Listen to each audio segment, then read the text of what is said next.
مجھے ایک صاحب نے کہا کہ وہ ایک مشہور صاحب ہیں، فتنہ پرست ٹائپ کی چیز ہیں وہ، انہوں نے کہا کہ مجدد الفسانی رحمہ اللہ تعالی نے یہ لکھا ہے، یا شاہ ولی اللہ رحمہ اللہ نے لکھا ہے، غالباً مجدد الفسانی نے، کہ جو حنفی عالم تھے انہوں نے یہ لکھا ہے کہ حضرت عیسیٰ علیہ السلام جب نازل ہوں گے تو فقہ حنفی کے مطابق فیصلہ کریں گے.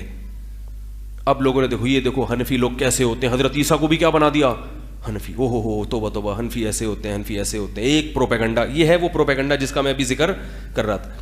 اللہ کے بندو، جہاں ایک حنفی عالم نے یہ لکھا کہ حضرت عیسیٰ فقہ حنفی کو فالو کریں گے، وہاں رد بھی کس نے کیا ہے؟ حنفی عالم نہیں کیا ہے. علامہ شامی رحمہ اللہ تعالیٰ نے اس پہ لکھا ہے کہ یہ بات غلط ہے کہ حضرت عیسیٰ فقہ حنفی کو فالو کریں گے. صحیح یہ کہ وہ مجتہد ہوں گے، تو کسی ایک مخصوص فقہ کو فالو نہیں کریں گے.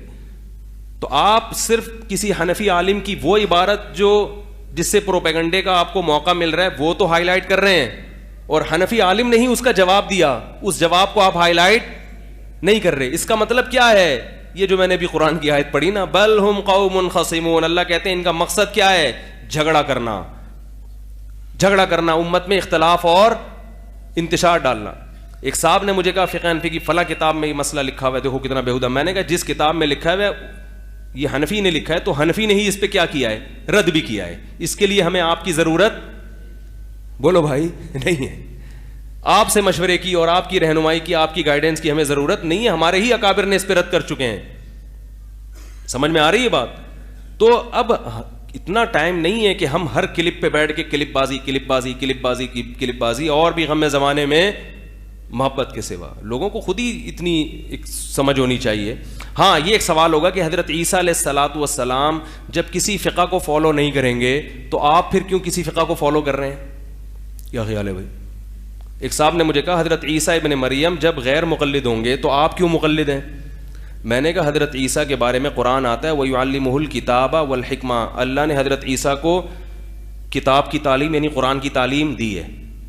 جمہور اس طرف گئے ہیں، اور قرآن حدیث کے بغیر ممکن نہیں ہے، اور قرآن اور حدیث کا نچوڑ ہے فقہ میں. تو حضرت عیسیٰ کو تمام دینی علوم، اسلامی علوم اللہ دے کر بھیجیں گے، لہذا وہ مجتہد ہوں گے. ہم تقلید کے قائل ہیں آپ جیسے لوگوں کے بارے میں اور اپنے جیسے جاہلوں کے بارے میں. آپ کہہ سکتے ہیں اپنے آپ کو جاہل کہہ رہے ہیں، تو ہم آپ کے مقابلے میں اپنے آپ کو جاہل نہیں کہہ رہے، ہم مجتہدین کے مقابلے میں اپنے آپ کو جاہل. آپ کے مقابلے میں بہت پڑھے لکھے ہیں الحمدللہ. مجتہدین کے مقابلے میں ہم کیا ہیں؟ ابو حنیفہ کے مقابلے میں زیرو ہیں، امام شافعی کے مقابلے میں زیرو ہیں.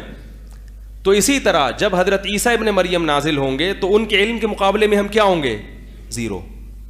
تو ہم اس وقت امام ابو حنیفہ کی تقلید چھوڑ کے کس کی تقلید شروع کر دیں گے؟ حضرت عیسیٰ کی.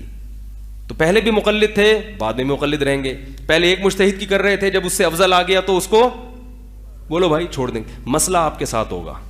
اس وقت آپ نے علمی کتابی کی تقریریں شروع کر دیں اور حضرت عیسیٰ کے فتوے کی تقلید نہیں کی آپ نے. وہ بتا رہے ہیں کہ یہ جائز ہے، آپ کہیں میں علمی کتابی ہوں، میں کسی کو فالو بولو بھائی نہیں کرتا. تو پھر آپ کے ساتھ معاملہ کیا ہو جائے گا؟ تو اس وقت حضرت عیسیٰ جب نازل ہوں گے تو امت کو مسائل میں ان کی تقلید بولو نا کرنی پڑے گی. سمجھ میں آ رہی ہے بات؟ تو ہم عوام کے لیے تقلید کے علاوہ کوئی چارہ نہیں ہے. مجتہد کی تقلید کرے گی عوام، نہیں کرے گی تو پھر 15ویں صدی کے لوگوں کی تقلید کرنی پڑ جائے گی.